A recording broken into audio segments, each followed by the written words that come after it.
Reflexão espírita: a transição evolutiva da humanidade terrestre. À vez de ouvir falar sobre guerras e rumores de guerras, cuidado para não vos alarmardes. É preciso que estas coisas aconteçam, mas ainda não é o fim, pois se levantará nação contra nação, reino contra reino. Entretanto, no dizer dos Espíritos, a Terra não deverá transformar-se por meio de um cataclismo que aniquile de súbito uma geração.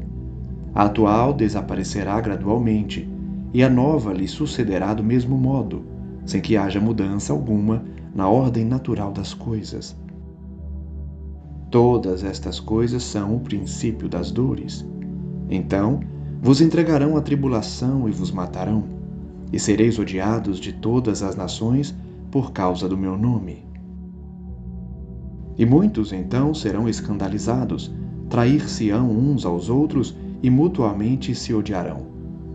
Levantar-se-ão muitos falsos profetas e enganarão a muitos.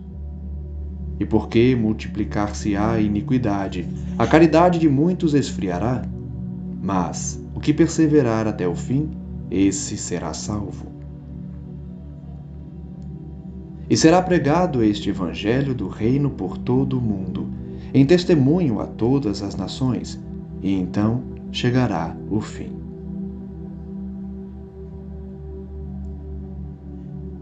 Mas ai das que estiverem grávidas, e das que amamentarem naqueles dias, porque então haverá tão grande aflição como nunca houve desde o princípio do mundo até agora, nem jamais haverá. Passada a fase de reajustes espirituais, o ser humano se transformará em pessoa melhor, fazendo surgir uma era nova, a da regeneração. A transição indica tempos marcados por Deus em que grandes acontecimentos se vão dar para a regeneração da humanidade. Allan Kardec, A Gênese, capítulo 18. À medida que o homem progride, a guerra se torna menos frequente porque ele evita suas causas e, quando a julga necessária, sabe adicionar-lhe humanidade. Allan Kardec, O Livro dos Espíritos. Cada transformação é marcada por uma crise que é para o gênero humano o que são para os indivíduos as crises de crescimento. Crises muitas vezes penosas, dolorosas, que arrastam consigo as gerações e as instituições, mas sempre seguidas de uma fase de progresso material e moral. Uma nova ordem social se levantará entre os povos, alicerçada no amai-vos uns aos outros. Hábitos e costumes reformular-se-ão, o bem triunfará sobre todo o mal, e dos escombros do passado emergirá a criatura renovada em Cristo, que povoará a terra do terceiro milênio. Irmão José. É justamente neste período de profundas transformações que o Espiritismo florescerá e dará frutos. Dr. Barry, Espírito. Preparam as vias da regeneração pela unificação e pela racionalidade das crenças. Felizes os que os aproveitam desde hoje. Será para eles tanto de ganho e de penas poupadas. O nosso globo, como tudo que existe, está submetido à lei do progresso. Ele progride fisicamente, pela transformação dos elementos que o compõem, e moralmente, pela depuração dos espíritos encarnados e desencarnados que o povoam.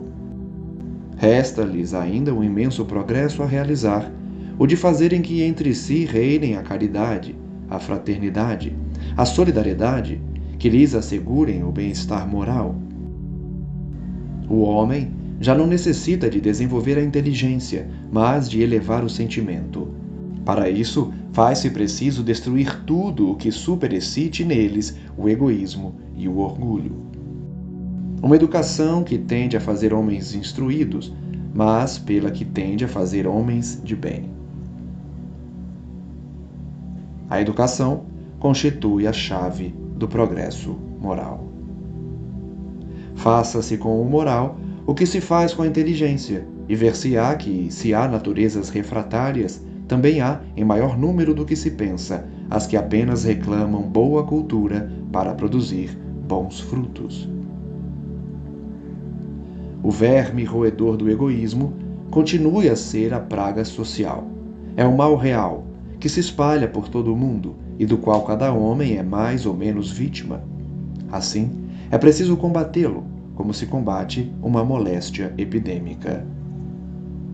A cura poderá ser demorada, porque numerosas são as causas, mas não é impossível.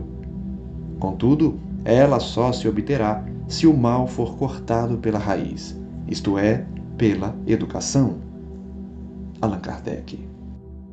Durante o período de transição, a misericórdia divina permitirá a reencarnação de espíritos mais esclarecidos, intelectual e moralmente, em todas as regiões da Terra, com a finalidade de amparar a humanidade em suas provas e expiações, orientando-a na busca de soluções pacíficas para superar as dificuldades. Quando chamados para o Cristo, é para que aprendamos a executar o trabalho em favor da esfera maior, sem olvidarmos que o serviço começa em nós mesmos. Quando o Mestre convida alguém ao seu trabalho, não é para que chore em desalento ou repouse em satisfação ociosa. Se o Senhor te chamou, não te esqueças de que já te considera digno de testemunhar. Chico Xavier, no livro Caminho, Verdade e Vida, ditado pelo Espírito Emmanuel.